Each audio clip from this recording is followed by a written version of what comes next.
There is a lie that moves through the corridors of modern consciousness, like a cold wind, whispering its deceptions into every ear that will listen. It tells us that suffering is synonymous with failure, that darkness equals defeat, that the sacred process of becoming ourselves should unfold as smoothly as water flowing downhill. This lie has become so embedded in our collective psyche that we mistake the very crucible of transformation for evidence of our inadequacy. Listen closely, for what I am about to tell you may shake the foundations of everything you believe about your current struggle. You are not failing. You have never been failing. What you are experiencing, this sense of dissolution, this feeling that everything you once knew about yourself is crumbling, is not the end of your story. It is the most sacred chapter, the one written in the ancient language of the souls. Becoming the modern world has taught us to fear the darkness, to equate it with wrongness, to flee from it as if it were a disease rather than a doorway. We have been conditioned to believe that healthy living means constant ascent, perpetual improvement, an unbroken trajectory toward some imagined pinnacle of success and happiness. This mythology of linear progress is perhaps the greatest deception ever sold to the human spirit. Your ego, that surface structure of identity that you have mistaken for your true self, clings desperately to this illusion.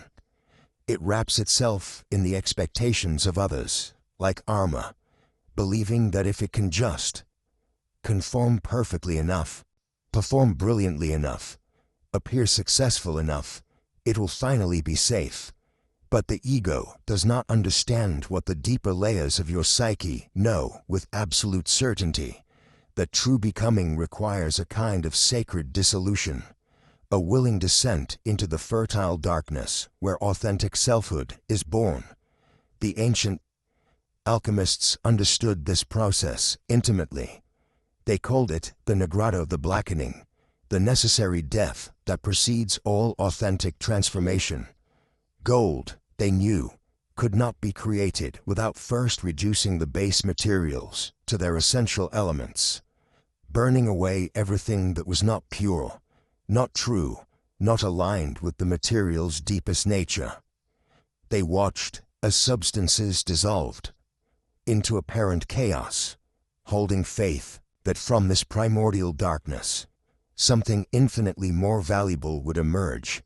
Your psyche operates according to these same mysterious laws. What appears to be breakdown is actually breakthrough in its earliest, most vulnerable stages. The confusion you feel, the sense that nothing makes sense anymore, the way your old certainties have turned to smoke, this is not evidence of your failure. This is evidence that you are finally ready to become who you really are. But the modern mind rebels against this truth. We have been trained to pathologize pain, to medicate discomfort, to fix whatever feels broken as quickly as possible. We rush toward solutions before we have allowed ourselves to fully inhabit the questions. We seek to cure the very process that is trying to heal us at the deepest level. The sacred traditions of the world understood something that our contemporary culture has forgotten, that the soul's journey toward wholeness must pass through the valley of unknowing, must walk the dark path of dissolution before it can emerge into the light of authentic being. The mystics spoke of this as the dark night of the soul, not as pathology to be cured, but as initiation to be honored. You see, the person you thought you were, the collection of roles, achievements, relationships, and identities that you have used to define yourself, was never meant to be your final form. It was a chrysalis, a necessary container that held you until you were ready for the next stage of your becoming. And now, that container is breaking open. This process feels like dying because, in the most profound sense, it is. The ego self that you have identified with for so long must undergo a kind of symbolic death for your authentic self to be born. This is not the death of who you are, but the death of who you thought you were, the death of the full self that was constructed from external expectations and internal fears. The pain you feel is not the pain of failure, it is the pain of birth. Just as a seed must crack open to become a tree, just as a caterpillar must dissolve into cellular soup before emerging as a butterfly, your old identity must undergo this sacred dissolution for your true nature to emerge. But the ego does not understand transformation. It only understands preservation. It interprets this necessary dying as ultimate defeat, this essential confusion as evidence of inadequacy. It does not recognize that what feels like the end of everything is actually the beginning of everything. That matters. The deepest tragedy of our time is not that people suffer. Suffering has always been part of the human condition. The tragedy is that we have forgotten how to suffer meaningfully, how to allow our pain to serve its sacred function as the midwife of our becoming. We have lost the capacity to see our struggles as initiation rather than indication of our unworthiness. Your current darkness is not a detour from your path. It is your path. The very experiences that make you feel most lost are the ones guiding you home, not to where you were, but to where you have always been meant to be. The wound that feels most unbearable often contains the seed of your greatest gift. The confusion that seems most disorienting is often your psyche's way of clearing space for a wisdom that your old way of being could not contain. This is the great paradox of human transformation. We must lose ourselves to find ourselves, must die to who we were to birth who we are becoming. And in a culture that worships certainty, control, and constant progress, this process feels not like sacred initiation, but like profound failure. But you are not failing. You are in the most crucial stage of becoming yourself, the stage that happens in darkness, in uncertainty, in the fertile void, where all authentic creation begins. You have descended now into the sacred darkness, into that primordial realm the alchemists called the Nigredo, the black work, the decomposition that precedes all true transformation. Here, in this liminal space between what you were and what you are becoming, the very foundations of your constructed self begin to dissolve like salt in water, like morning mist touched by the first rays of an unforgiving sun.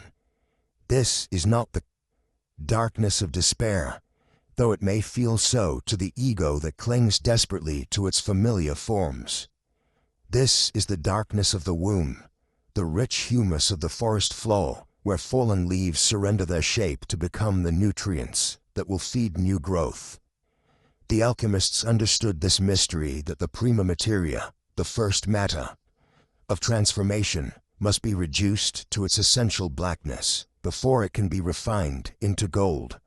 They knew that dissolution is not destruction, but revelation, the stripping away of all that is false to expose the indestructible core that lies beneath. You may feel as though you are losing yourself, as though the person you thought you were is fragmenting like an ancient manuscript exposed to light after centuries in darkness.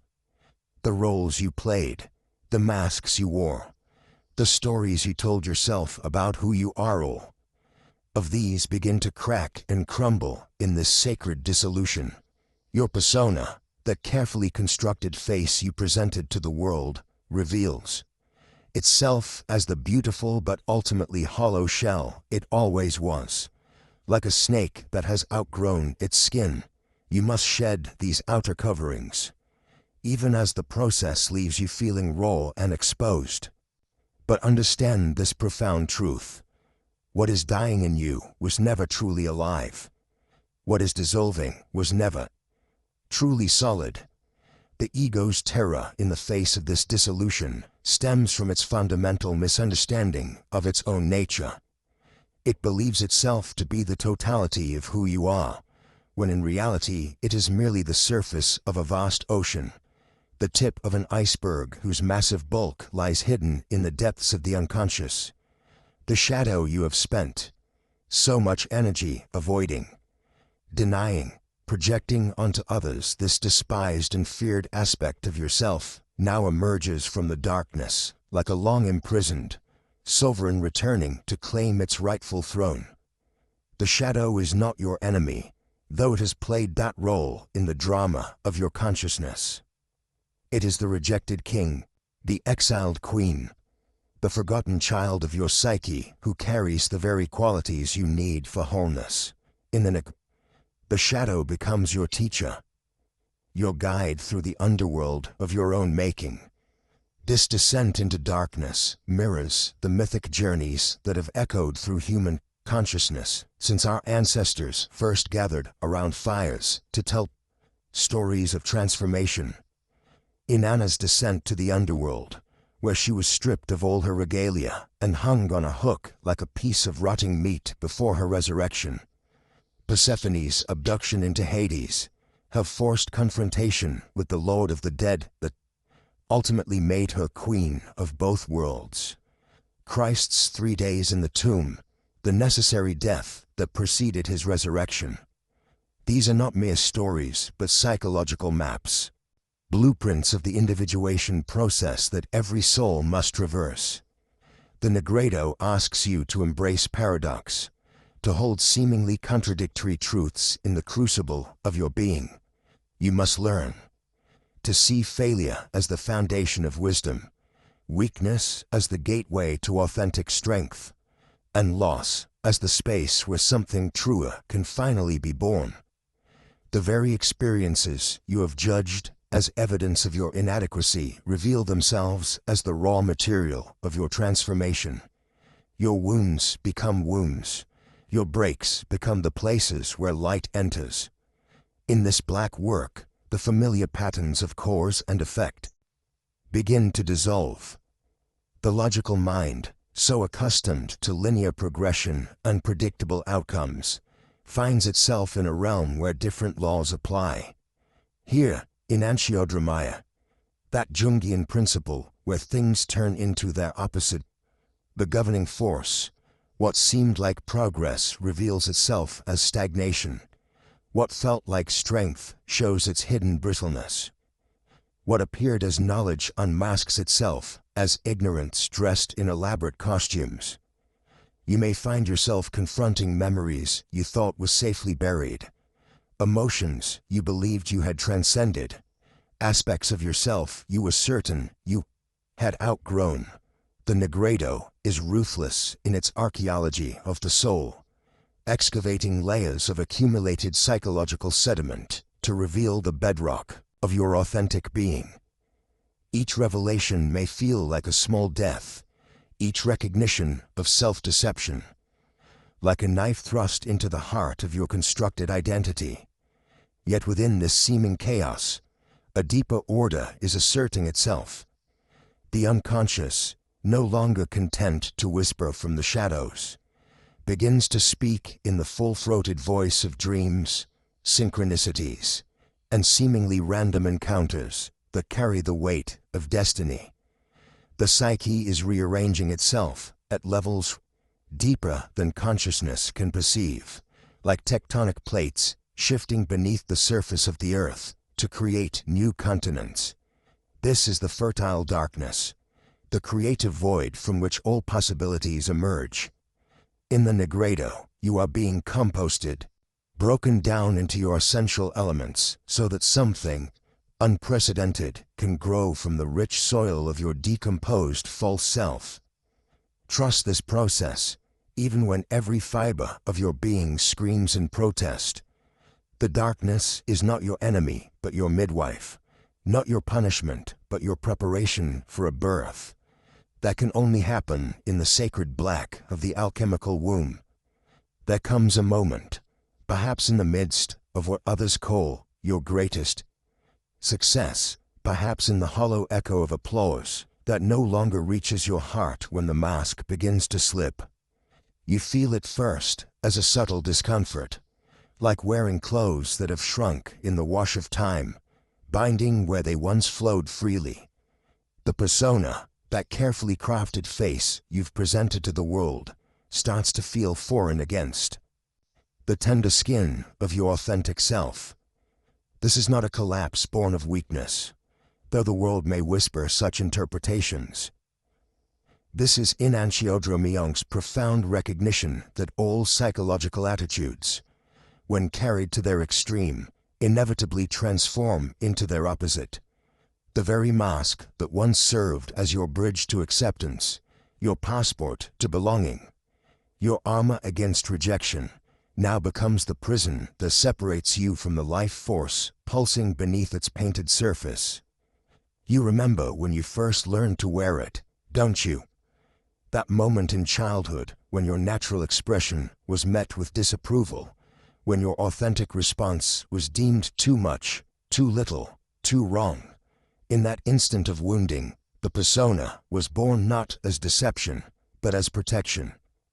A wise adaptation of the psyche, creating a buffer between your vulnerable core and a world that seemed to demand something other than who you were for years. Perhaps decades. This mask served you well. It earned you praise in boardrooms where your soul would have been dismissed. It secured relationships where your raw truth might have been rejected. It built a life that looked, from the outside, remarkably like success. The persona became so familiar, so well-worn, that you began to mistake it for your true face. The boundaries between performance and authenticity blurred until you could no longer remember which was which. But the psyche, in its infinite wisdom, will not be fooled indefinitely. There is something in the deepest chambers of the self that knows the difference between genuine nourishment and empty calories, between authentic connection and hollow performance. This knowing begins as a whisperer, vague sense of dissatisfaction despite outward achievement, a feeling of emptiness in the midst of apparent fullness, a longing you cannot name because it springs from parts of yourself you've forgotten exist. The crumbling begins slowly, then all at once.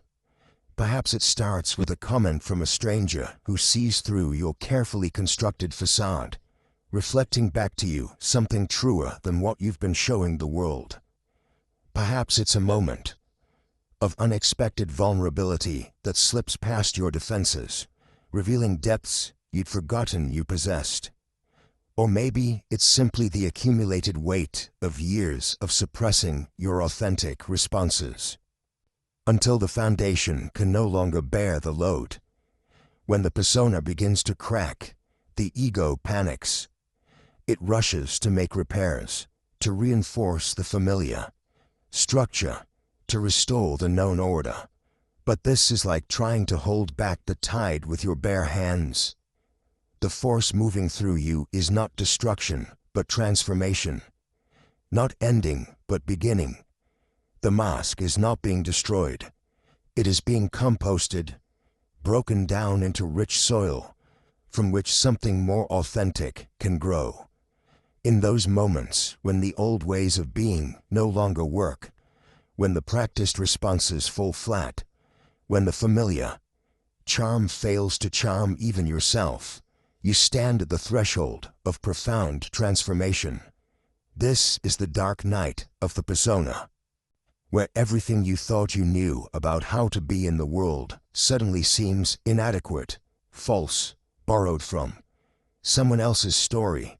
The terror is real and must be honored. To lose the persona feels like losing yourself entirely, because you have invested so much of your identity in its maintenance. Who are you without the mask? Who will love you without the performance?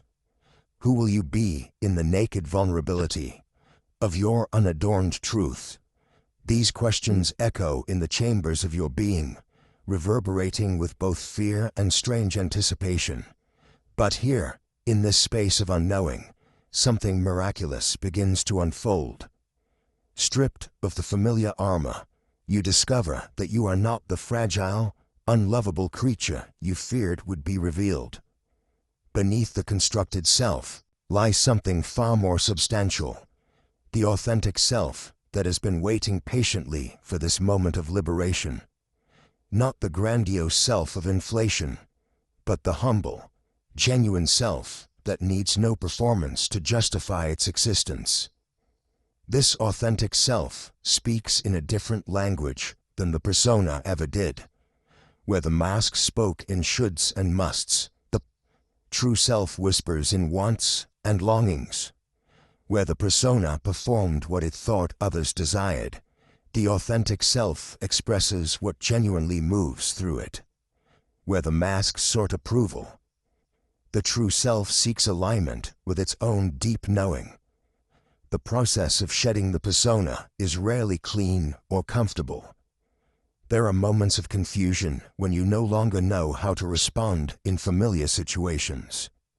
There are relationships that cannot survive your newfound authenticity, connections that were built on the performance rather than the person.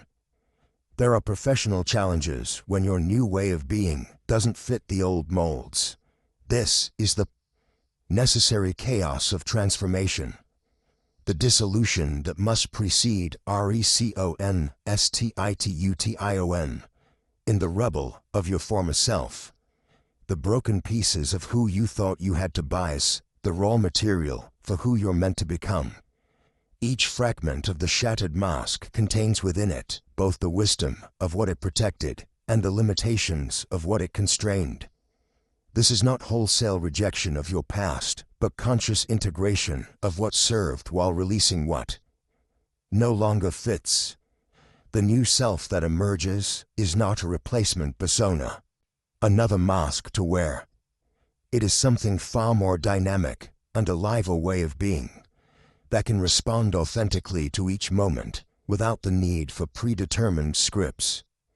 This is the self that can be professional without being false, loving without being dependent, strong without being rigid, vulnerable without being weak. This transformation asks everything of you and offers everything in return. It demands that you release your death grip on who you think you should be and trust the unfolding of who you actually are. It requires that you disappoint some people in order to stop disappointing yourself. It insists that you trade the safety of the known for the adventure of the authentic. As the old persona crumbles, you discover that what you feared would destroy you has instead liberated you. The mask that once felt like protection is revealed to have been a beautiful prison, and its dissolution is not death, but birth, the emergence of a self so genuine, so aligned with its own deep nature, that it needs no external validation to know its worth. This is your invitation to the dance of authenticity, where each step is chosen not from fear or habit, but from the deep wisdom of your unmasked heart. In the deepest chambers of your inner world, where light has never touched the walls and silence holds court over forgotten dreams, you descend now into the caverns of your own making. Here, in this sacred darkness, waits the encounter you have spent a lifetime avoiding, the meeting with the shadow that carries your name. This is not the shadow of fairy tales, not some external demon to be slain with sword and prayer. This is the shadow that breathes with your breath, that knows the rhythm of your heart better than you do. It is the repository of everything you could not bear to own, everything your conscious mind deemed too dangerous, too shameful, too wild, to integrate into the carefully constructed edifice of who you believed yourself to be. As you move deeper into this inner wilderness, feel how the very air changes. The atmosphere grows thick with presence not malevolent, but overwhelmingly real. Each step forward is a step toward truth, and truth, as every pilgrim of the soul knows, can feel like annihilation to the false self that has governed your days. Here, in chambers carved from your own denial, you begin to see them, the faces of your disowned selves. The rage you never allowed yourself to feel stands in one corner, magnificent in its pure power, eyes blazing, with the fire you extinguished in service of being good, the wild creativity you buried beneath layers of practicality, dances in another alcove, its movements fluid with untapped potential, singing songs you never let yourself hear. But see how your shadow reveals itself, not merely as darkness rejected, but as light unlocked. For every quality you pushed into these depths carried within it not only what you feared, but what you needed. The anger you disowned held your ability to set boundaries, to say no with conviction, to protect what is sacred within you. The wildness you suppressed contained your capacity for spontaneity, for breaking free from the prison of others' expectations, for dancing to the rhythm of your own authentic becoming. The confrontation begins not with battle, but with recognition. Your shadow does not leap forward to destroy. It simply stands there, waiting with a patience that spans lifetimes. And in its eyes, you see something that shakes you to your foundation. Not hatred, but longing. Not the desire to annihilate you, but the desperate wish to be acknowledged, to be welcomed home. This is the moment that feels like dying because, in the deepest sense, it is. The narrow identity you have worn like armor begins to crack. The persona you constructed to navigate the world so carefully maintained, so expertly performed starts to crumble in the presence of this larger truth. Who are you, if not the story you have told yourself? Who remains when the mask falls away? The death that occurs here is the death of limitation. It is the dissolution of the boundaries you erected between acceptable and unacceptable, between light and dark, between the self you show the world and the self you hide even from yourself. This dying is not destruction, it is expansion. It is the ego's discovery that it is not the whole of you, but merely the tip of an iceberg whose vast bulk lies hidden beneath the surface of consciousness. Feel how your shadow approaches now, not with menace, but with invitation. It extends a hand that is both foreign and familiar, speaking in a voice that sounds like yours, but carries harmonics you have never heard.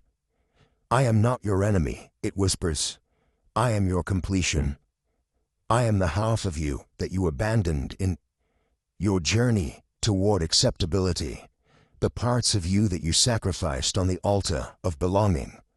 The integration begins with your breath, meeting the shadow's breath, discovering they have always been one. With each inhalation, you draw into yourself the qualities you exiled. With each exhalation, you release the fear that kept you divided. This is not a violent merger, but a homecoming. Not conquest, but recognition of what was always already whole. As this sacred reunification unfolds, you begin to understand that your shadow was never your opposite, but your complement, where you learned to be soft. It maintained your strength. Where you developed patience, it preserved your urgency. Where you cultivated acceptance, it kept alive your capacity for healthy rebellion. The shadow has been the guardian of your unlived life, the keeper of potentials you were too afraid to explore. But the confrontation reveals something even more profound. Your shadow contains not only what you personally rejected, but what your family, your culture, your time in history could not embrace. You carry within your personal darkness the collective shadow of your lineage, the unexpressed possibilities of generations who came before you. In meeting your shadow, you are not only healing yourself, but participating in the healing of the ancestral wound, the cultural split, the human tendency to divide wholeness into acceptable and unacceptable parts. The dying you experience in this encounter is the death of the illusion of separateness. Not only the separateness between you and your shadow, but between you and the larger whole of existence. As you integrate what you have rejected in yourself, you simultaneously integrate what humanity has rejected in itself. Your personal individuation becomes a gift to the collective unconscious, a healing that ripples outward through the interconnected web of all being. In the depths of this confrontation, you discover that your shadow knows things your conscious mind has forgotten.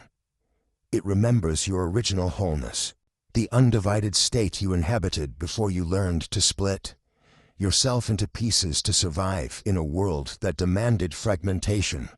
It carries the memory of your essential nature, the blueprint of who you came here to be before you began editing yourself to fit into spaces too small for your full expression. This is why the encounter feels like death, because it is the death of everything that is not essentially you. The false identities, the borrowed beliefs, the inherited limitations all dissolve in the presence of this fierce authenticity.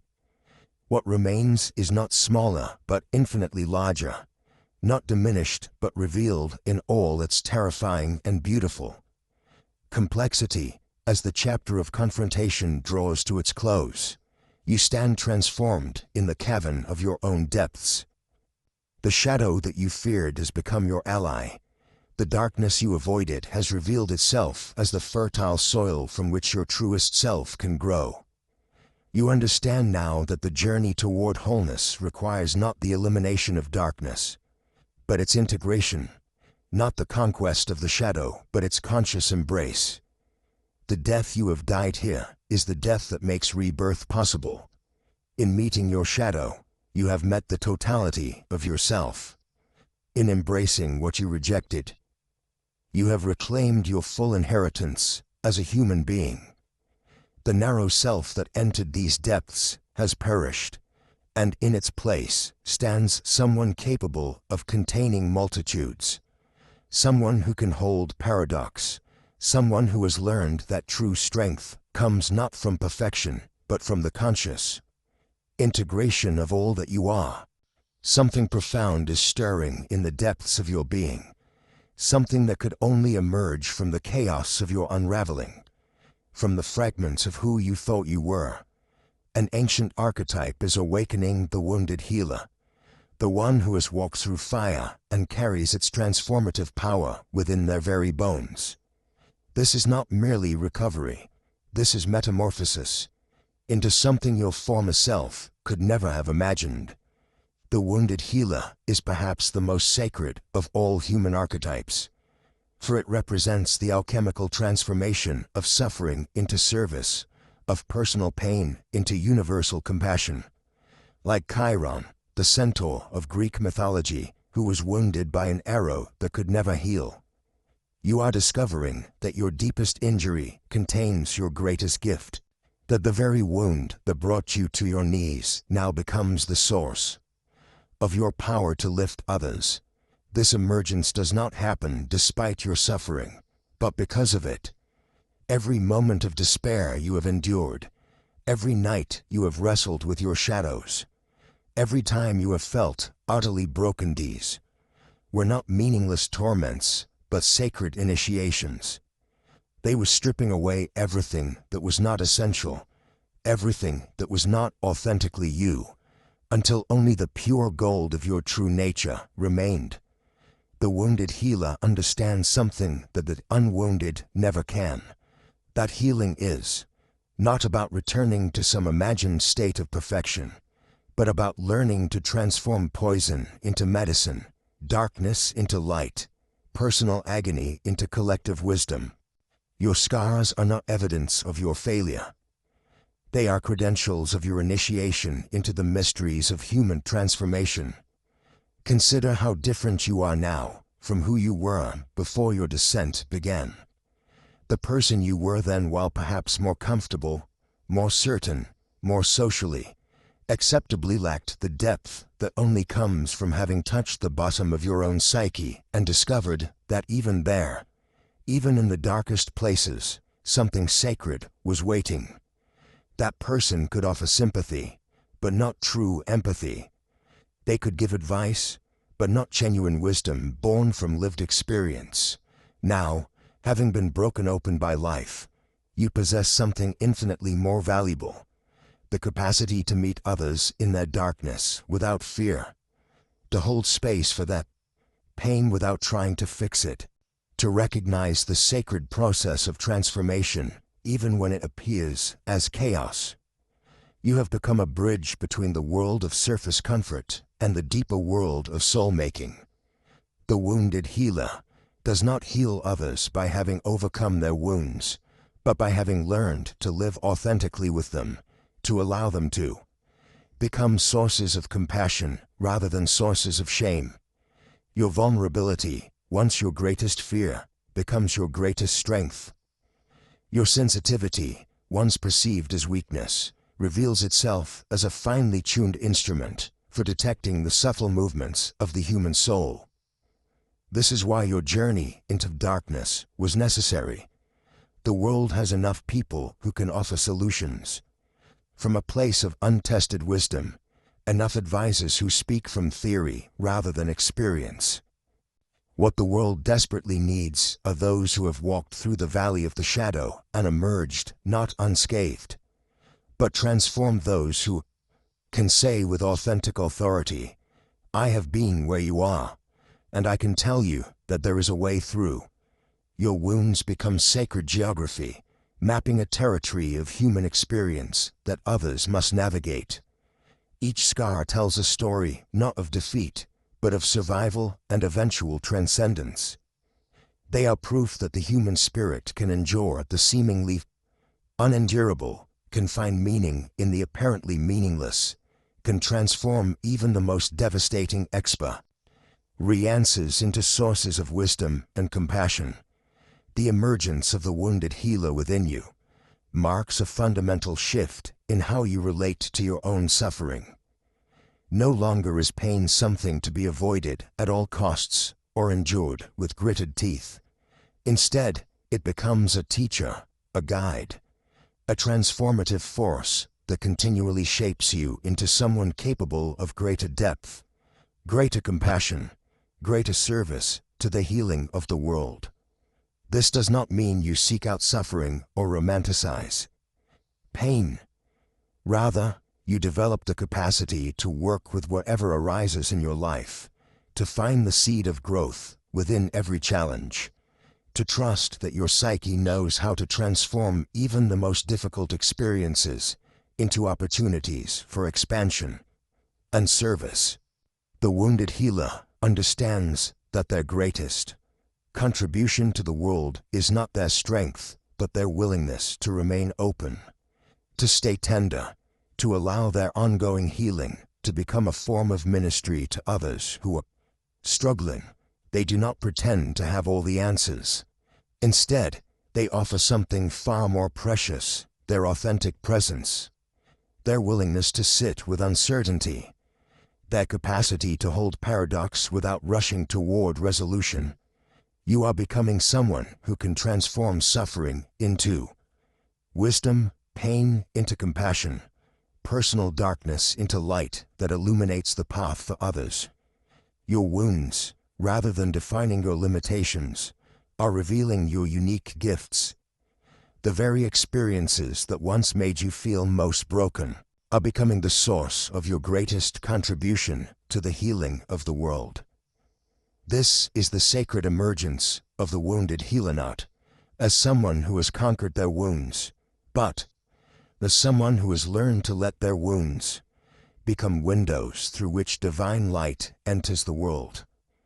The desert stretches before you in all directions, an endless expanse of sand and silence, where the familiar landmarks of your former life have vanished like mirages, revealed for the illusions they always were.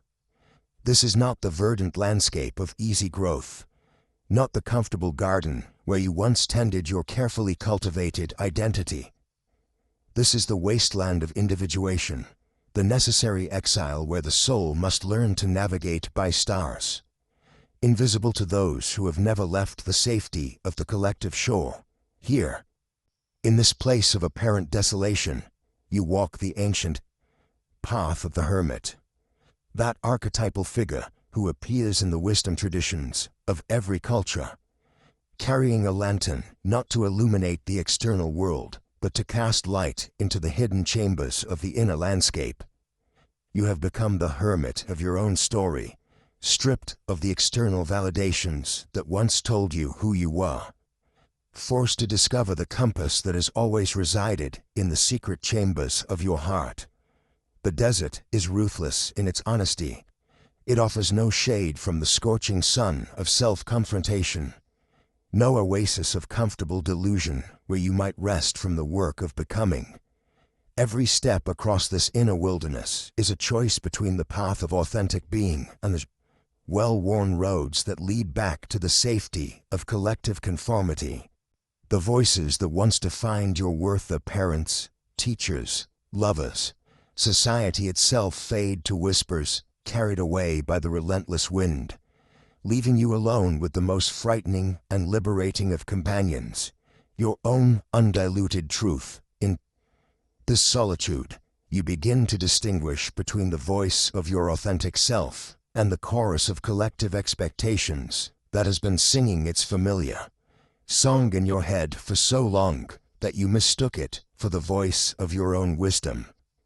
The authentic voice speaks quietly, without the desperate urgency of the ego or the demanding certainty of the superego.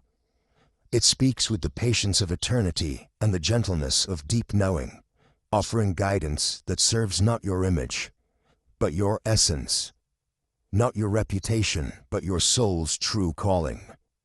The desert teaches you that emptiness is not the absence of fullness, but fullness itself, stripped of all that is unnecessary. Like the Zen master's empty cup that can finally receive tea, or the cleared field that can welcome new seeds. Your apparent desolation becomes the spaciousness in which your authentic self can finally breathe. The noise of external validation, which once seemed so essential, reveals itself as static that prevented you from hearing the subtle music of your own becoming. This is withdrawal, but not the withdrawal of the coward who flees from life's challenges. This is the strategic retreat of the warrior who knows that some battles can only be won by first understanding the terrain of one's own soul, like the mythic heroes who must journey to the underworld before they can return with the elixir of wisdom. You must traverse this inner desert before you can offer your gifts to a world hungry for authentic presence. The mirages that dance on the horizon of this psychological landscape are the projections of your unlived life, the shadows of possibilities that were never allowed to take root in the harsh soil of practical reality. You see them shimmer in the distance to Korea. You abandoned for security, the love you rejected for respectability, the truth you swallowed for the sake of peace. These visions are not torments, but invitations, not regrets, but recognitions of the fertile seeds that still lie dormant in the desert of your becoming. In the seeming barrenness of this place, you discover that you have been carrying an oasis within you all along. The well of your authentic being has never run dry. It was simply buried beneath layers of accumulated expectations, fear-based decisions, and the sediment of 1,000 small betrayals of your own truth. Now, in the stark honesty of the desert, you learn to dig deep enough to reach the waters that have been waiting patiently for your return. The sun that beats down mercilessly in this place is the light of consciousness itself, illuminating every hidden corner, every shadow, every place where you have been less than honest with yourself. There is nowhere to hide from this relentless exposure, and gradually you learn that hiding was never necessary. The parts of yourself you thought were too ugly, too strange, too unacceptable to see the light of day reveal themselves as the most precious jewels in your psychological treasury. The night brings its own teachings in this desert of individuation. In the darkness, you learn to navigate by the fixed stars of your deepest values, those non-negotiable truths that remain constant even as everything else shifts and changes. The constellations of your authentic being become your map, and you discover that you have always known the way home to yourself.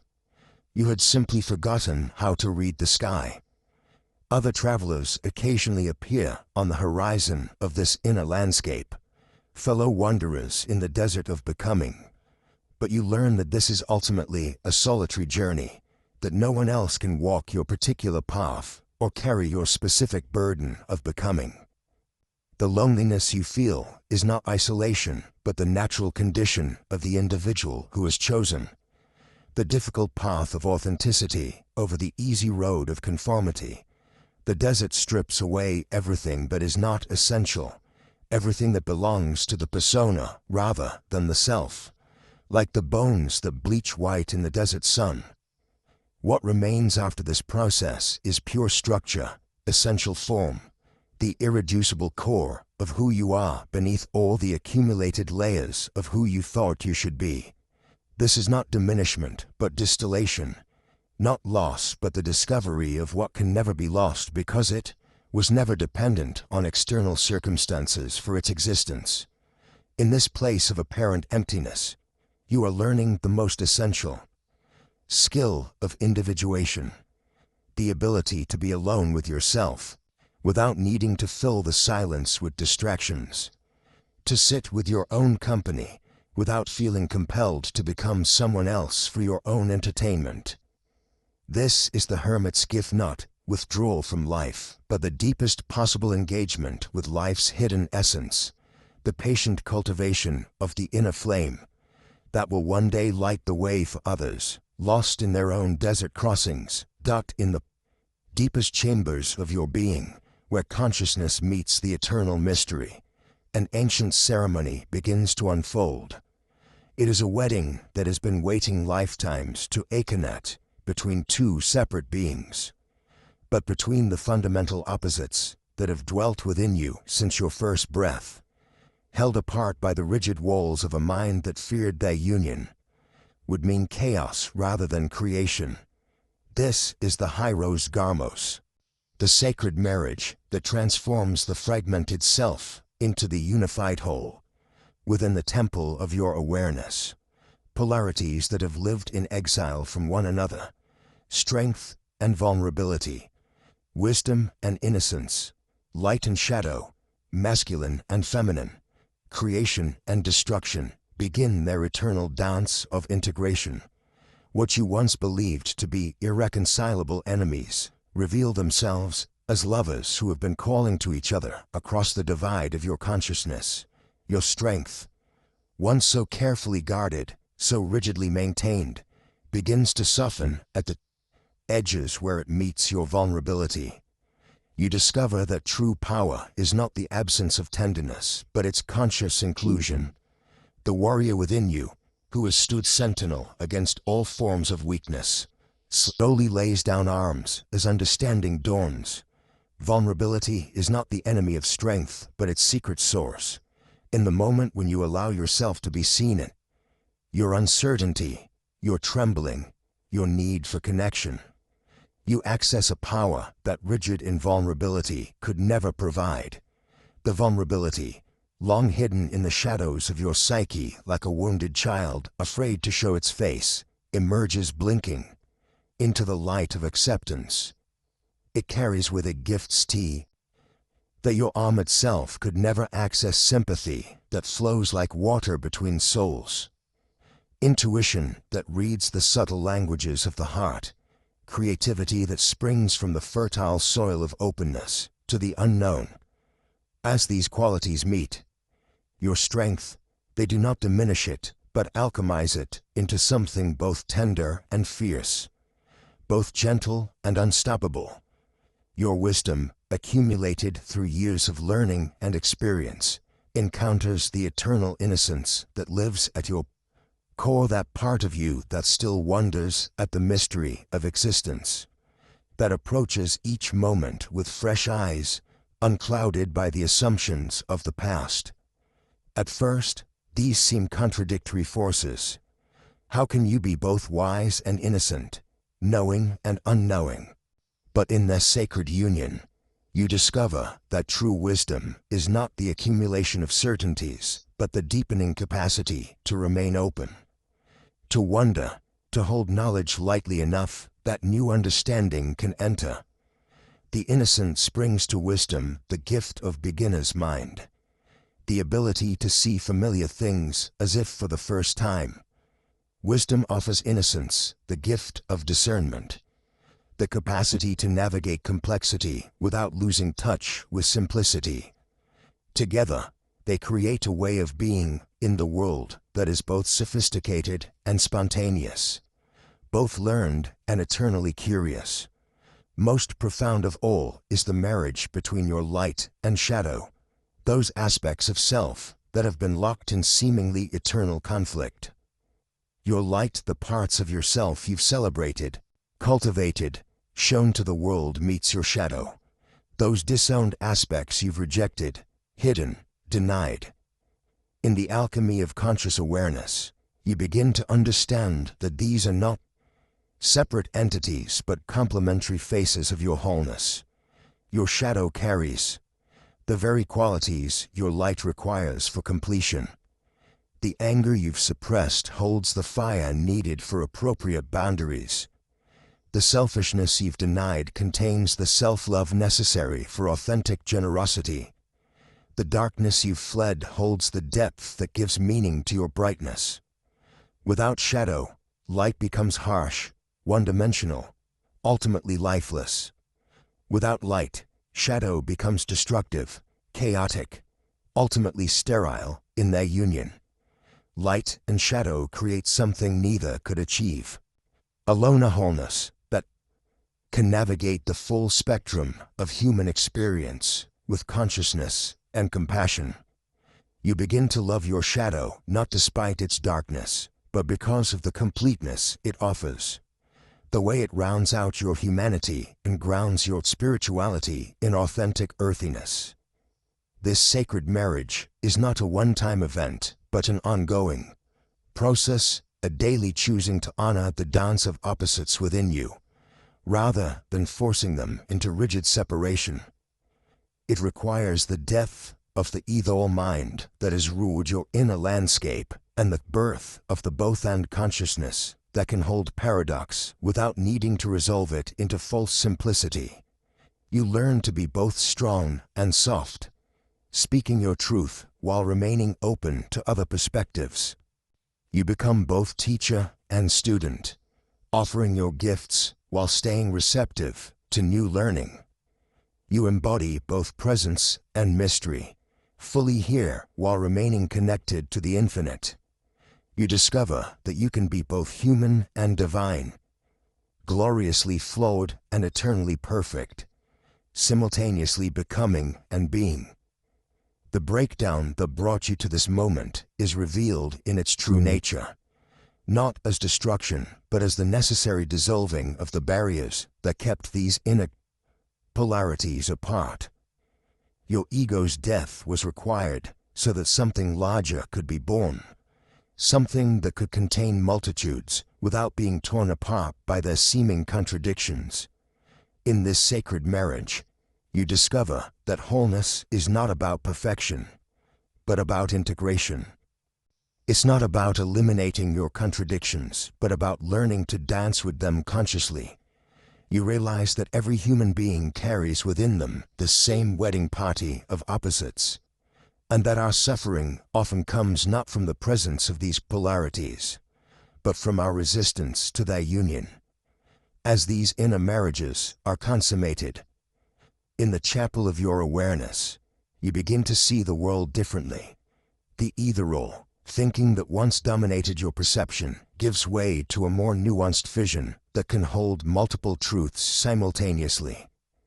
You stop trying to fit yourself or others into narrow categories and instead celebrate the beautiful complexity of the human experience. The sacred marriage creates within you a holy space where all aspects of your humanity can coexist in conscious harmony. This is not the false peace of suppression, but the dynamic equilibrium of integration, where opposites inform and strengthen each other rather than fighting for dominance. In this inner wedding, you become both priest and congregation, both witness and participant in the mystery of your own becoming whole. This is your return to the garden of your original nature, where the tree of knowledge and the tree of life grow from the same soil, where wisdom and innocence dance together in eternal celebration of the magnificent paradox that you are dot, in the deepening silence of your transformation as the familiar structures of your old life continue their sacred dissolution. Something extraordinary begins to emerge from the depths of your being. The rational mind, that faithful sentinel that has guarded the gates of acceptable reality for so long, begins to step aside. In its place, a more ancient intelligence awakens, one that speaks not in the linear language of logic, but in the fluid poetry of symbols, dreams, and meaningful coincidence. You find yourself dwelling now in the liminal space between sleeping and waking, between the known and the unknowable. Your dreams, once dismissed as mere neurological housekeeping, reveal themselves as profound communications from the depths of your psyche. Each night becomes a journey into territories your conscious mind has never mapped, where your emerging self leaves breadcrumbs of wisdom along pathways your soul has always known, but your ego has forgotten. The language that greets you in these nocturnal journeys is unlike anything your rational mind has learned to decode. Here, butterflies carry messages of metamorphosis, written in the iridescent script of their wings. You watch, night after night, as caterpillars dissolve into primordial soup within the sacred darkness of their chrysalis, teaching you that transformation requires a willingness to become temporarily formless, to trust the intelligence that guides reshaping, even when all familiar landmarks disappear in one dream. You stand before a phoenix burning on its nest of aromatic wood and myrrh. But this is not the mythical bird of distant legend. This is you, watching yourself consumed by fires you no longer fear. The flames that devour your form are not destructive, but alchemical, burning away everything that was never truly you, while preserving the eternal essence that no fire can touch.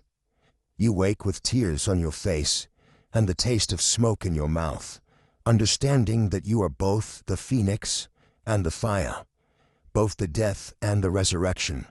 The symbols that visit you in sleep begin to spill over into your waking hours, creating a seamless tapestry of meaning that bridges the worlds of conscious and unconscious awareness. Walking through your daily life, you notice how the external world has become a mirror of your inner transformation. The abandoned lot you pass each morning has sprouted wildflowers through cracks in the concrete. Nature's demonstration of how life breaks through the hardest surfaces when the time for emerging has come. Synchronicities multiply around you like flowers blooming in fast-forward photography. The book that falls open to exactly the passage you need to read. The conversation overheard on a bus that provides the missing piece to a puzzle you've been pondering. The bird that appears at your window just as you're contemplating whether to trust the voice that calls you toward an uncertain future. These are not coincidences, but communications. Not random events, but purposeful guidance from the intelligence that orchestrates your unfolding. You begin to understand that your psyche has its own language, older and more nuanced than words. It speaks in the grammar of association, in the syntax of emotion, in the vocabulary of archetypal images that carry meanings too deep for ordinary language to contain. The dream of descending into an underground cave reveals itself as your psyche's map of the inward journey. The vision of climbing an impossible mountain shows you the ascent toward integration that awaits on the other side of dissolution. In another night's journey, you find yourself in a garden where seeds crack open in the darkness of rich soil. You kneel and place your ear to the ground, hearing the subtle sounds of germination, teeny fractures The sound like whispers, like prayers, like promises. The seeds teach you that breaking open is not breaking apart, that the shell must split for the life within to emerge. You wake knowing that the cracks appearing in your old identity are not signs of failure, but of imminent birth. Your relationship with uncertainty transforms as you learn to trust this deeper knowing. Where once you demanded clear answers and logical progressions, you now find yourself comfortable dwelling in the fertile mystery of not knowing. The dreams don't provide you with step-by-step instructions for your transformation, but something far more valuable. They offer you glimpses of the intelligence that guides the process, the wisdom that knows how to navigate transitions. No manual could describe. The symbolic language of your unconscious begins to teach you about timing, organic rhythms that govern authentic transformation. You dream of tides that ebb and flow according to lunar cycles, of seasons that change according to celestial choreography beyond human control. You learn that your emergence, like all natural processes, follows patterns older than your individual will. That there is a cosmic intelligence orchestrating your unfolding that operates according to laws more subtle than your conscious mind can grasp. In the depth of night, you dream of archaeological expeditions where you uncover artifacts of your authentic self-pottery shards inscribed with your true name, tools designed for work you've never learned but somehow know how to do, maps to territories your feet have never touched but your soul recognizes as home. Each dream becomes an excavation, revealing layers of your being that were buried not by time but by forgetting, not by loss but by the accumulated weight of living according to others' blueprints. For who you should be, the creatures that populate your dream landscape become teachers and guides. The owl that appears repeatedly speaks of wisdom that can only be accessed in darkness, of truths that become visible only when the harsh light of rational analysis is dimmed. The snake that sheds its skin before your eyes demonstrates the art of conscious dying, showing you how to leave behind what no longer serves while maintaining the essential continuity of your being. As you learn to trust this symbolic guidance, you discover that your dreams are not separate from your waking transformation but integral to it. The insights that come in sleep inform your choices in daylight. The emotional releases that occur in dreams create space for new possibilities in your daily life. The symbolic deaths you experience in the unconscious realm prepare you for the conscious rebirths required by your journey toward wholeness. Your psyche reveals itself as a master storyteller, weaving narratives that carry you forward when your rational mind would have you retreat. Through dreams of flying, you learn about the freedom that comes from releasing attachment to solid ground. Through dreams of diving into deep waters, you discover the treasures that can only be found by descending below the surface of conventional awareness. In this sacred dialogue between conscious and unconscious, between the self that thinks and the self that knows, you begin to understand that you are not transforming alone. The deepest intelligence of your being is actively participating in your metamorphosis, providing guidance, comfort, and direction through the language it knows best, the eternal language of symbol, myth, and dream. Something is stirring in the ashes of who you used to be, like embers that have been buried beneath the weight of your dissolution. A different kind of fire is beginning to glow up the frantic flame of ego-driven ambition, but the steady, warm light of authentic creative expression. This is the return of your creative fire, and it burns with an entirely different quality than anything you have known before. The creativity that emerges from this place of profound transformation bears little resemblance to the forced, effortful creativity of your former self. Where once you may have created from a place of need, the need for approval, recognition, success, or validation, now you create from a place of overflow, from the natural abundance that flows when the authentic self is finally free to express its deepest nature. This fire burns differently because it is fed by a different fuel. The old creativity was sustained by external validation, by the desperate hope that if you could just create something good enough, impressive enough, perfect enough, you would finally earn the love and acceptance you craved.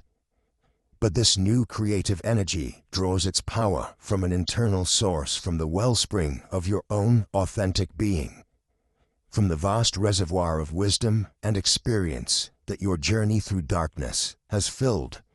Your period of dissolution was not the death of your creativity. It was its necessary preparation, like seeds that must spend the winter buried in frozen ground. Your creative gifts have been undergoing their own process of transformation in the depths of your psyche. What felt like creative death was actually creative gestation, sacred incubation period, during which your artistic soul was being reborn at the deepest level. The chrysalis is perhaps the most perfect metaphor for what has been happening within you. The caterpillar does not simply grow wings and become a butterfly. It must first dissolve completely into an undifferentiated soup of cells, losing all traces of its former identity before the mysterious process of metamorphosis can begin. In the same way, your creative self had to undergo its own dissolution, had to release its attachment to old forms and expressions before this new way of creating could emerge. Now, as you begin to sense this creative fire stirring within you, you may notice how different it feels from anything you have experienced before.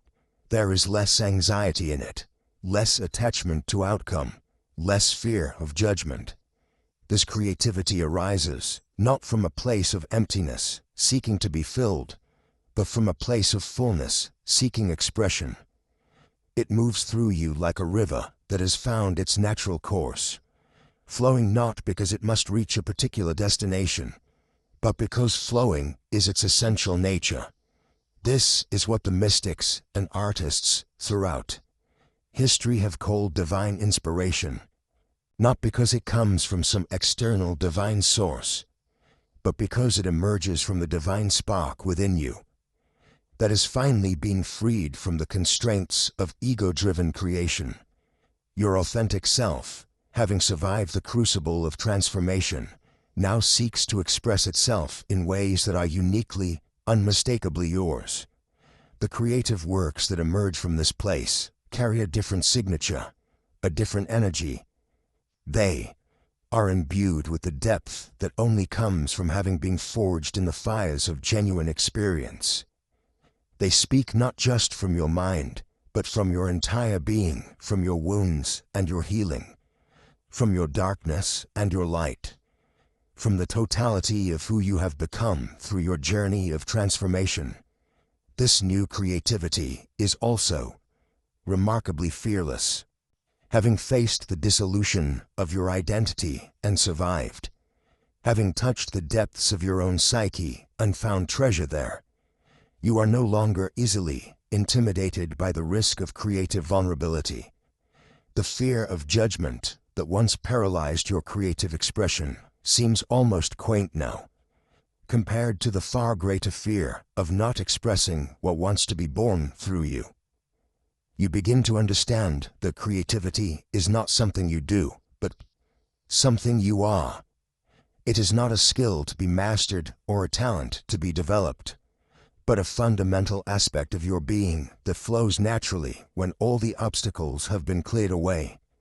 Your period of darkness was, in many ways, a process of clearing those obstacles, removing the layers of conditioning, fear, and false identity that had been blocking the natural expression of your creative essence.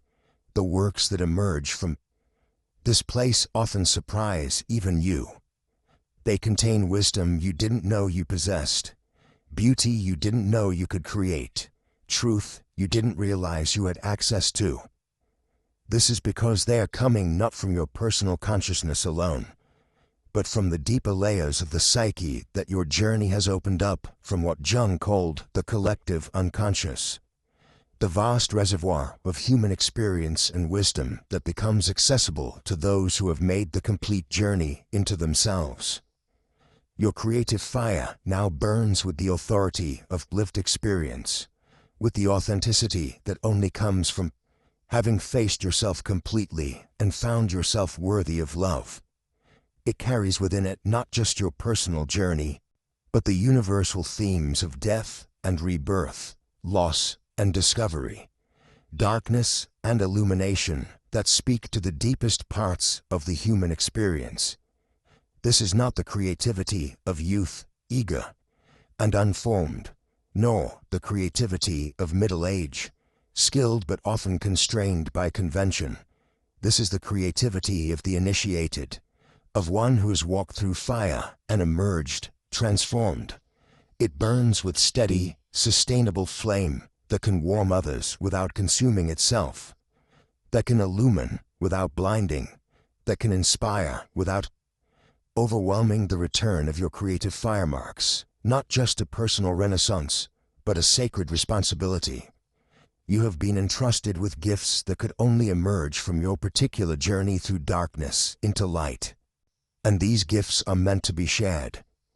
The great secret reveals itself to you, now like dawn breaking over a landscape you thought you knew, illuminating familiar territory in ways that render it completely new. What you've been seeking, this elusive thing called becoming yourself, is not a castle to be conquered or a treasure to be unearthed and possessed. It is not a final state of achieved authenticity where you can plant your flag and declare the journey complete. It is something far more mysterious and infinitely more alive. A river that flows through the landscape of your being, constantly carving new channels, constantly reshaping the terrain of who you are. You begin to understand that the very ground beneath your psychological feet is not solid earth, but dancing water, not fixed foundation, but fluid possibility. The stability you once sought in permanent self-definition reveals itself as the rigidity of death, while the uncertainty you feared becomes the very life force that keeps your soul supple and responsive to the endless creativity of existence itself. You are not becoming someone. You are becoming the very process of becoming, the conscious participation in your own continuous creation. This recognition arrives like a thunderbolt that illuminates the entire landscape of your understanding.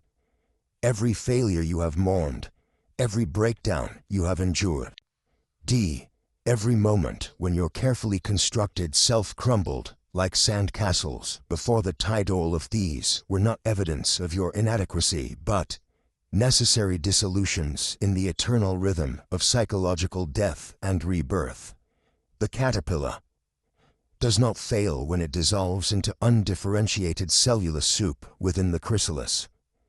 It participates in the ancient mystery of metamorphosis, trusting a process it cannot understand, toward an outcome it cannot imagine.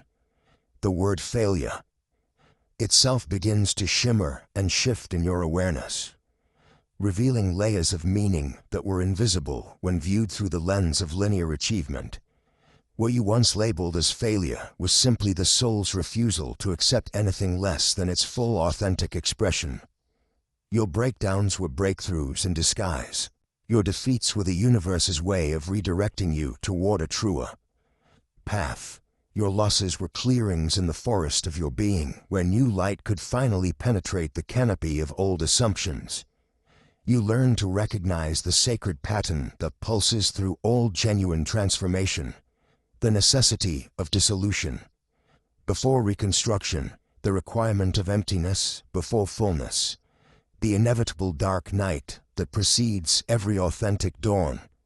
This is not the brutal cycle of destruction and rebuilding that the ego fears, but the gentle breathing of the soul, expansion and contraction, inspiration and expiration, the eternal rhythm that keeps the heart of existence beating. In this new understanding, uncertainty transforms from enemy to ally, from obstacle to teacher.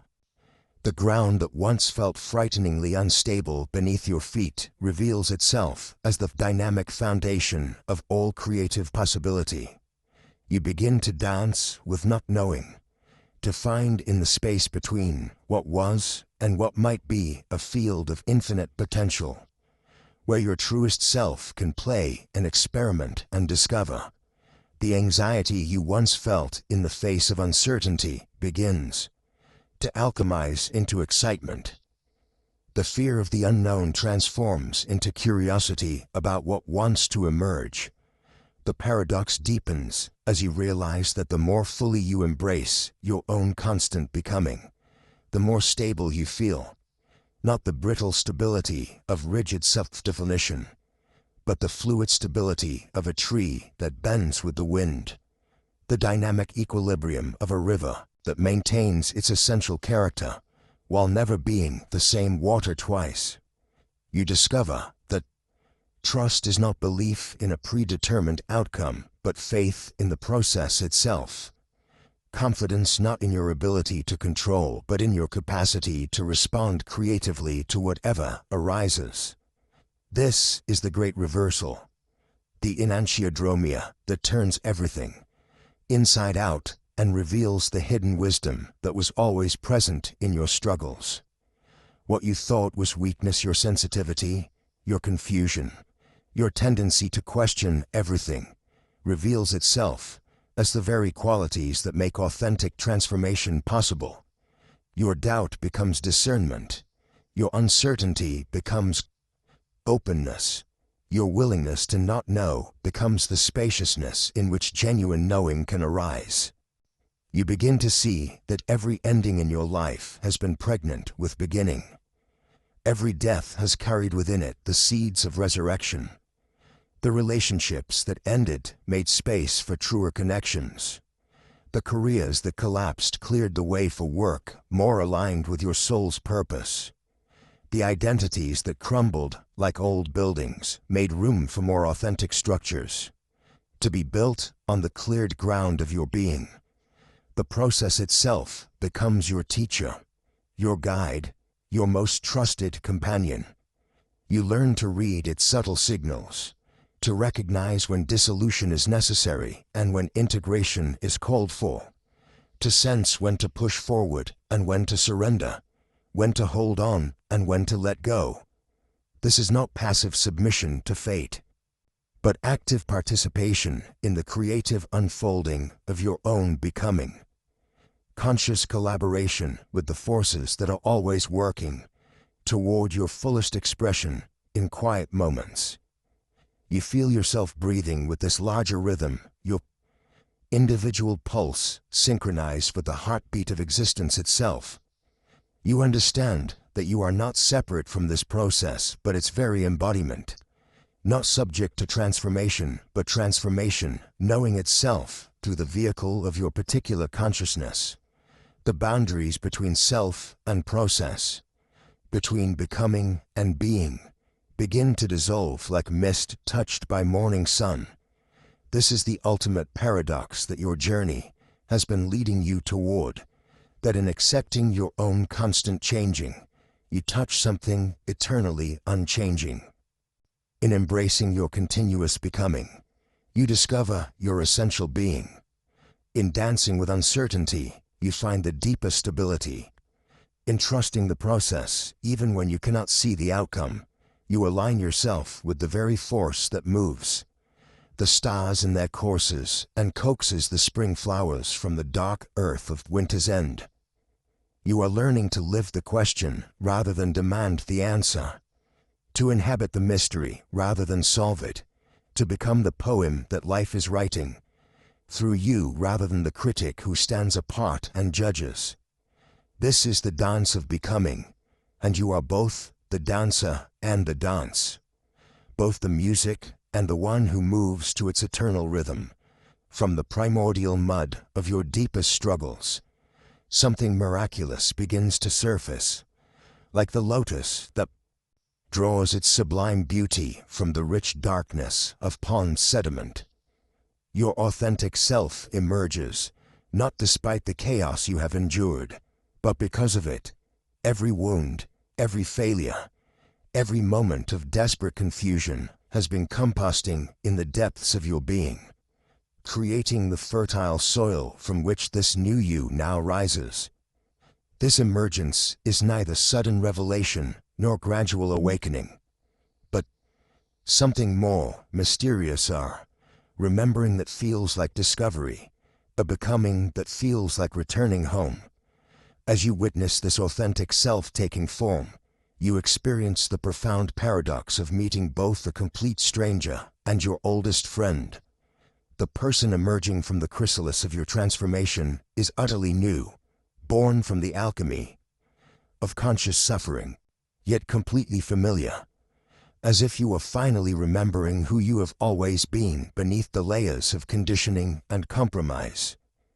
Your authentic being does not arrive as a polished final product, despite the ego's expectation that enlightenment should look like perfection. Instead, it emerges as something vibrantly alive, dynamically responsive, beautifully imperfect in its humanity.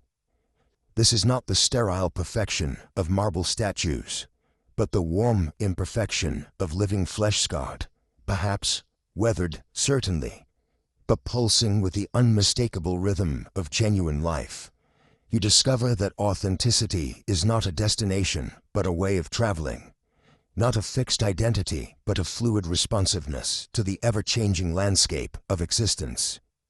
The authentic self that emerges is not rigid in its truth, but flexible in its expression, capable of being different things in different moments, while maintaining an underlying consistency that springs from deep self-knowledge rather than external expectation. Where once you've performed roles that felt foreign to your soul, now you find yourself naturally embodying expressions that feel like coming home to yourself. Your voice, when it speaks, carries a new quality, not the practiced cadences of persona, but the organic rhythms of truth. Your movements flow from an inner choreography rather than external choreography. Your choices arise from internal compass rather than external pressure. The struggles that once seemed like detours from your path are revealed as essential elements of your becoming. That period of depression was not lost time, but necessary descent into the underworld of the psyche. That failed relationship was not mistake, but initiatory experience that taught you the difference between love and attachment. That career collapse was not failure, but liberation from a path that was never truly yours. Every apparent setback was actually a setup for this emergence, every wounded doorway to deeper wisdom. You begin to see your life as a masterwork of unconscious intelligence, where even your most unconscious choices were serving the deeper purpose of bringing you to this moment of conscious authenticity.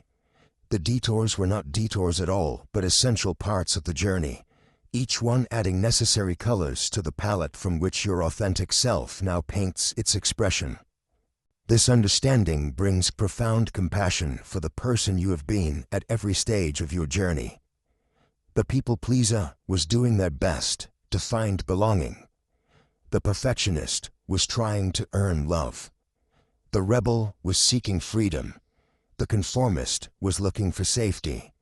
Each expression, even the ones that now seem misguided, carried within it a seed of authentic desire that is now finding more conscious expression. Your authentic being emerges not as transcendence of your humanity, but as full embodiment of it. You stop trying to be more than human and discover the extraordinary depth of being fully human. This self can be angry without being destructive, sad without being despairing, joyful without being manic, peaceful without being passive.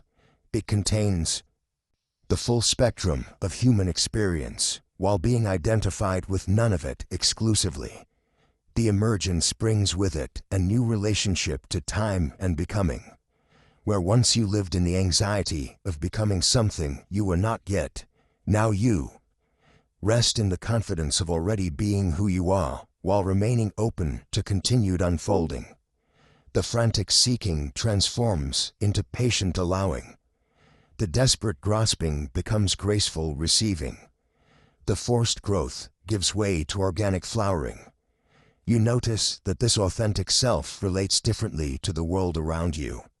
Where once you sought validation, no. You offer gift. Where once you competed for worth, now you collaborate from abundance. Where once you defended against threat, now you remain open to possibility. The shift from scarcity to sufficiency changes everything: how you love, how you work, how you play, how you rest. Your authentic being knows things your ego never learned. It understands that you are both significant and insignificant, both unique and universal, both separate and connected. It holds these paradoxes without needing to resolve them, resting in the mystery rather than demanding answers. It trusts the intelligence that brought you this far to continue guiding your unfolding. The lotus metaphor completes itself as you realize that your beauty comes not from avoiding the mud, but from transforming it. Your authentic self is beautiful, not because it is pure, but because it is integrated. Not because it is perfect, but because it is whole. The darkness you once tried to escape has become the very source of your radiance. This emergence is not an ending, but a beginning. The authentic self that surfaces now is not a fixed achievement, but a living process. Not a final form, but a continuous becoming. You are not graduating from growth, but entering a new phase of development, where change comes not from dissatisfaction with who you are, but from love of who you are becoming. As you witness this authentic being emerging from the depths of your experience, you understand that this has always been the destination of every spiritual path. Every therapeutic journey, every quest for meaning, not to become someone else, but to become more fully yourself. Not to transcend your humanity, but to embody it consciously. Not to escape your story, but to author it authentically. The muddy waters that once seemed like obstacles to your growth are revealed as the very medium through which your lotus learned to rise. Your authentic being emerges not despite your struggles, but because of your willingness to compost them into wisdom, to transform your wounds into sources of compassion, to alchemize your darkness into conscious light. This is your renaissance, your rebirth, your return to the garden of your original nature, now conscious, now chosen, now celebrated as the magnificent work of art that your life has always been becoming. Here, at what might seem like the end of one journey, you discover the profound truth that has been waiting to reveal itself through every moment of your transformation. There is no final destination in the sacred work of becoming yourself.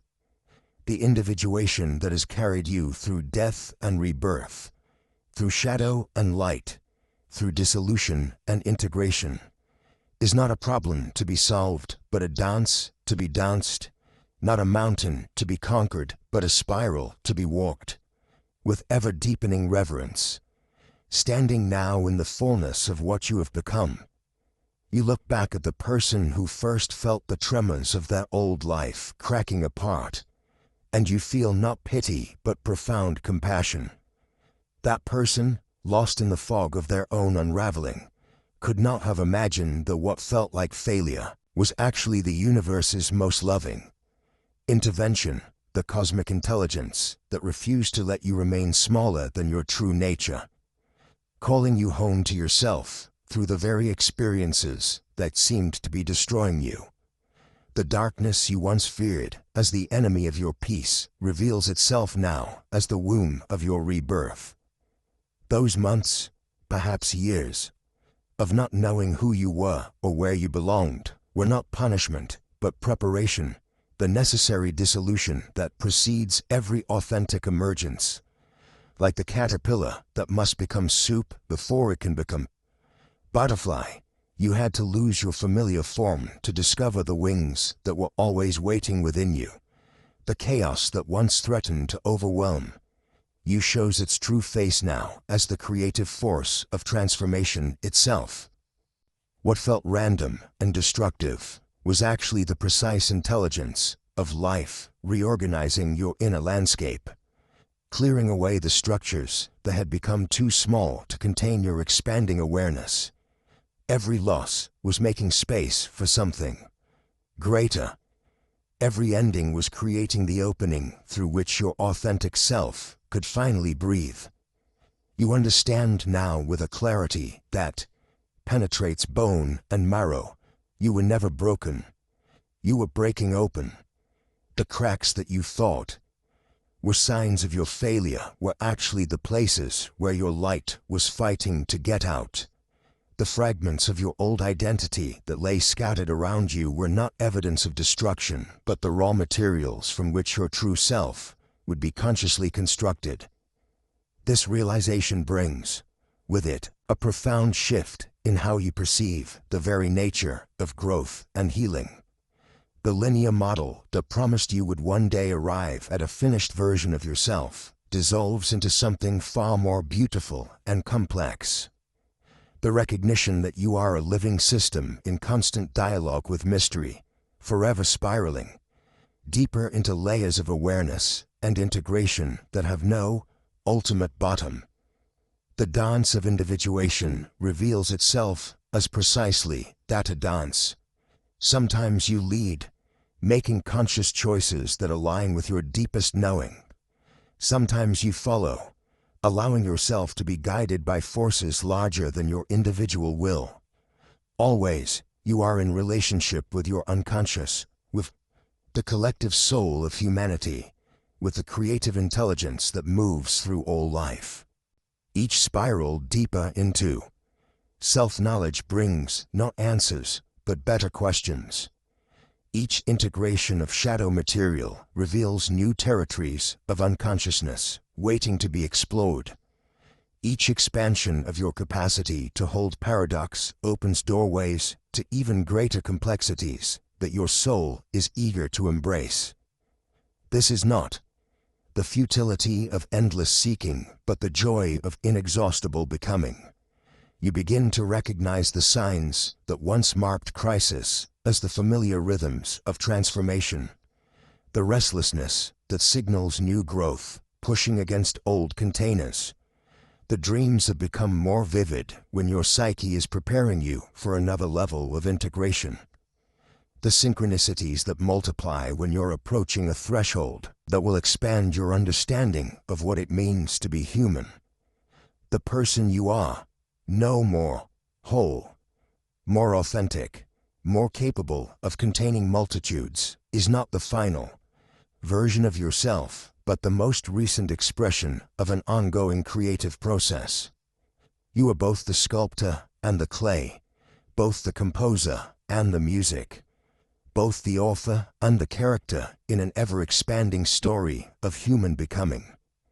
This understanding brings with it a profound relaxation, a settling into the rhythm of your own unfolding that no longer requires you to push against the natural timing of your development. You learn to trust the intelligence that guides your becoming the way you trust your heart to beat and your lungs to breathe, not as something you must consciously control, but as something that knows how to orchestrate itself according to wisdom, older than your individual concerns. The relationships in your life transform as you embody this new understanding, no longer needing others to complete you or validate your worth. You can meet them as a whole person meeting another whole person. Your capacity for love expands because it is no longer constrained by the need to extract what you think you lack. Your ability to serve deepens because it flows from abundance rather than deficit. You discover that your individual journey toward wholeness has never been separate from the collective healing of humanity. Every shadow you integrate, every light you claim, every authentic choice you make sends ripples through the interconnected web of consciousness, contributing to the gradual awakening of the species. Your personal individuation becomes your gift to the world, not through grand gestures, but through the simple act of being fully yourself. The ongoing dance teaches you to hold achievement lightly and process lovingly. You celebrate the moments of breakthrough and expansion while remaining curious about the periods of integration and rest. You honor the seasons of your becoming, understanding that winter's dormancy is as essential as spring's emergence, that the fallow times are when your deepest roots extend into the rich darkness of your unknowing dot. As this chapter of recognition draws toward its natural conclusion, you find yourself standing at the threshold of tomorrow, with arms open to whatever wants to emerge through you. The fear of not being enough has been replaced by wonder at how much you can contain. The anxiety about getting it right has transformed into excitement about discovering what rightness even means at your next level of development. You are not who you were when this journey began, and you are not who you will be when the next spiral completes itself. You are the eternally becoming one, the consciousness that learns to dance with its own evolution, the human being who has remembered that being human is not a static state, but a dynamic verb, an ongoing act of creation in partnership with the mystery that dreamed you into existence. The dance continues, and you are both the dancer and the dance, forever deepening into the magnificent complexity of what it means to be authentically, unapologetically, completely yourself.